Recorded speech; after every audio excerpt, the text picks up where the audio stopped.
Bon après-midi à tous, bienvenue dans cette édition d'information. Les titres. Les manifestations prévues les 17 et 18 mai prochains, les leaders religieux appellent les forces vives de Guinée à surseoir et à rejoindre le cadre de dialogue déjà ouvert. Dans une rencontre d'urgence avec le Premier ministre ce dimanche et sanctionnée par une délégation conjointe, ils en appellent à la retenue. Ce 14 mai, le PDG RDA célébrait sa 76e année d'existence. Créé depuis 1947, les responsables du parti fondé par feu Ahmed Sékou Touré se sont réunis ce dimanche pour faire le bilan du premier parti présidentiel et réclament la paternité de l'actuel siège de la Direction nationale des archives. Voilà les titres, les détails, c'est dans un instant. Bonjour et bienvenue à tous. Les chefs religieux, musulmans et chrétiens de Guinée appellent les forces vives de Guinée à surseoir aux manifestations de rue projetées dans le pays les semaines à venir. Dans une déclaration conjointe lue par Monseigneur Jacques Boston au nom du prélat du pays après une rencontre tenue hier dimanche au centre islamique de Donka, ils ont demandé aux dirigeants des forces vives de Guinée à rejoindre le cadre de dialogue en cours. Suivez son extrait au micro de Amara Bangoura. Les chefs religieux de Guinée ont suivi les événements des 9, 10 et 11 à Conakry. Ils déplorent avec amertume et tristesse la mort de certains Guinéens, les violences faites aux forces de l'ordre et la destruction des biens publics et privés. Chose qui n'honore pas notre pays, la Guinée.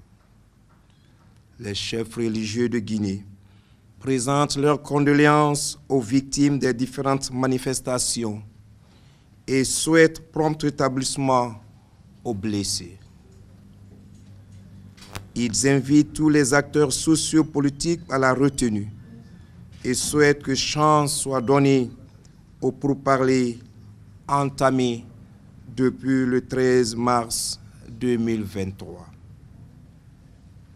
Les chefs religieux remercient le gouvernement pour la libération des activistes Founike Mangué et compagnie et l'encouragent à poursuivre sa politique de main tendue aux forces vives de Guinée, à savoir ANAD, RPG, FNDC politique, Forum des forces politiques de Guinée, Forum des forces sociales de Guinée et FNDC. Ils invitent ces forces vives à surseoir à leurs manifestations prévues pour les semaines prochaines. Ils invitent également tous les citoyens au calme et à la retenue.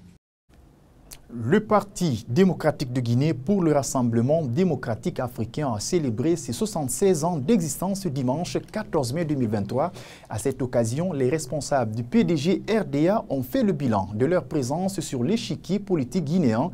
Ils réclament la paternité de l'actuel siège de la Direction nationale des archives qui était la permanence du parti. Compte rendu, Mamadou Tanouba. Le Parti démocratique de Guinée pour le Rassemblement démocratique africain souffle sa 76e bougie. Elle est l'une des plus vieilles formations politiques sur le continent africain. Fondée en 1947, c'est elle qui a permis à la Guinée d'accéder à l'indépendance en 1958.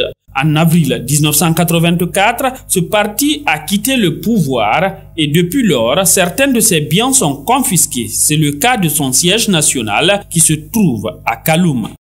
Qu'on nous permette de rappeler au peuple de Guinée, aux actuels dirigeants, que la permanence nationale du parti est confisquée à la faveur du coup d'État militaire du 3 avril 1984. Cette permanence nationale, aujourd'hui faisant office de la Direction nationale des archives et du ministère des Sports et de la Culture, à compter de cette date, est bel et bien la propriété exclusive du Parti démocratique de Guinée, section guinéenne du RDA, acquise en 1947 à la création du Rassemblement démocratique africain. Après 39 ans de confiscation injuste par l'État guinéen, la direction nationale du parti, pour ses 76 ans d'existence, déclenchera dans les jours et mois à venir des actions légales en vue de rétablir le PDG dans ses droits de propriété. La vieille garde du parti est convaincue du retour prochain de l'actuelle jeunesse du PDG RDA au pouvoir. Nous sommes l'un des rares partis sur le continent à se maintenir en vie combien d'années après? Tous les partis qui ont fondé les États que vous voyez là maintenant sont morts. Le PDG vit. Ça, on vous le doit. Donc je vous félicite très sincèrement, vous les jeunes. Je félicite particulièrement le jeune Oye. Sachez que les prochaines élections qui viennent, puisqu'elles seront multipartites, pour l'Assemblée, vous serez plusieurs à être là-bas. N'ayez pas peur de la misère, on est né de la misère et de la pauvreté. En prélude du lancement officiel du débat d'orientation constitutionnelle, le président du Conseil national de la transition a animé une conférence de presse ce samedi à Conakry. Il était question pour Dansa Kourouma d'annoncer les couleurs de cette étape du processus d'élaboration de la nouvelle constitution. Ce débat d'orientation constitutionnelle sera organisé du 15 au 30 mai 2023 en Soubaïlo-Baldé pour le compte rendu. Vers l'élaboration d'une nouvelle constitution en Guinée, en tout cas, le Conseil national de la transition met en place les ingrédients pour aboutir à ce processus.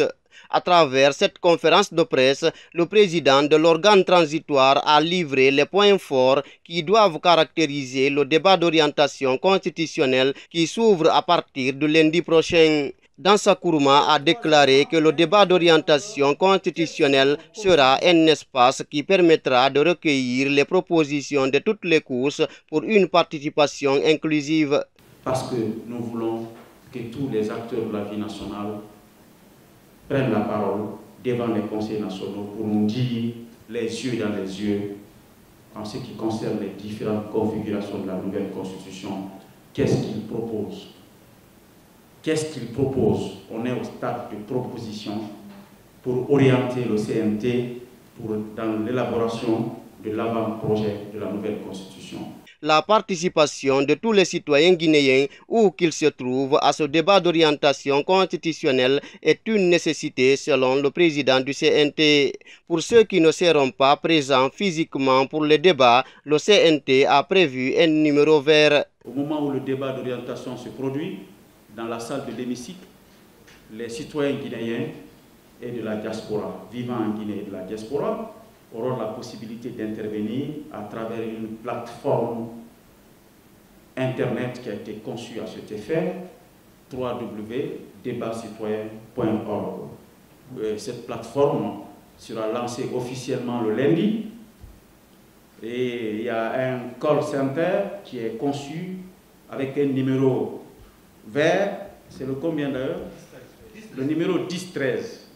C'est un numéro qui a été conçu uniquement pour permettre aux autres Guinéens qui ne seront pas en débat dans la salle d'appeler, poser des questions et apporter des contributions. Après le débat d'orientation constitutionnelle annoncé, suivra l'élaboration de l'avant-projet de constitution avant la constitution proprement dite. Une nouvelle constitution qui sera soumise au référendum. Direction Bofa, la pêche constitue l'une des activités principales des habitants de la préfecture de Bofa. Aujourd'hui, des pêcheurs de cette localité rencontrent d'énormes difficultés dans la pratique de leur métier. Une situation qui s'explique par l'exploitation minière dans la ville, notamment la présence des bateaux minéraliers dans les eaux de Bofa, ce qui ne reste pas sans conséquence sur le quotidien de la population qui n'arrive plus à bien exercer la pêche dans le Rio Pongo. Depuis l'arrivée des entreprises minières, notre reporter Lansana Fofana les a rencontrés. Suivez. Nous sommes à Bofa, une préfecture située à 150 km de Conakry. Aujourd'hui, le sous-sol de cette localité attire beaucoup de sociétés minières. À date, la ville regroupe plus d'une dizaine d'entreprises minières. Si autrefois, la pêche était l'activité principale des habitants, aujourd'hui, pratiquer la pêche dans le Rio Pongo est devenu une épreuve difficile pour ces pêcheurs. Tout au long du fleuve Fatala, les ports minéraliers sont installés un peu partout. Idrissa Kamara, alias Ouattara, est le chef du port de Bofa. Avec la présence de ces bateaux dans les eaux, lui et son équipe sont confrontés à plusieurs difficultés. Nous, on n'était pas habitués à la mine. Aujourd'hui, les sociétés minières se sont installées en amont de notre fleuve. Avec le déversement des minerais de bauxite dans les eaux et le mouvement des bateaux sur la mer, nous empêche de bien faire la pêche. Les responsables des sociétés minières ont installé des bornes dans certains endroits de la mer, en nous interdisant de pêcher sur les lieux. Nous souffrons énormément. Sous le hangar du port, Almami Oumar arrange ses filets. Avant l'installation des entreprises minières, le jeune pêcheur affirme qu'il pouvait faire 3 sorties sur mer. Il revient toujours avec beaucoup de poissons dans ses filets. Mais à date, les poissons se font rares dans les eaux de Bofa. Cela est dû à la présence des entreprises minières qui endommagent chaque jour leurs filets. Quand nous sortons sur la mer, ces bateaux détruisent nos filets et ils provoquent assez d'accidents. Cette année, 3 de nos amis ont perdu la vie à cause de ces bateaux minéraliers. Cette situation nous inquiète vraiment. Au grand marché de Bofa, les femmes ressentent également cette rareté des poissons. Mawa Conté est vendeuse de poissons depuis 25 ans. Aujourd'hui, pour se procurer des produits aquatiques, elle est obligée de se rendre dans les villes environnantes de Bofa, ce qui affaiblit son chiffre d'affaires.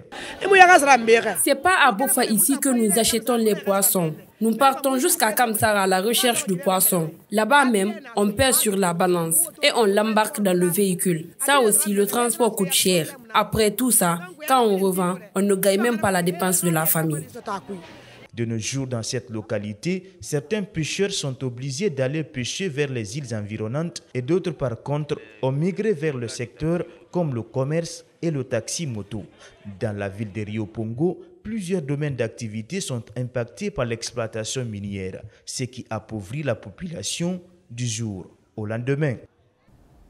Cet après-midi, nous partons à la rencontre d'un chanteur, musicien, guitariste qui fait de la world music en même temps agriculteur. Seydou Nourou Thiam évolue dans la musique depuis plusieurs années. Il a un amour pour la musique, mais peine à joindre les deux bouts à travers son art. Son portrait, c'est dans ce reportage signé Mamaïsata Tawel Kamara. La musique et l'agriculture font-elles bon ménage? Seydou Nourou Thiam évolue dans ces domaines. Auteur, chanteur, compositeur et guitariste, ce musicien parle du folklore pour atteindre l'universel.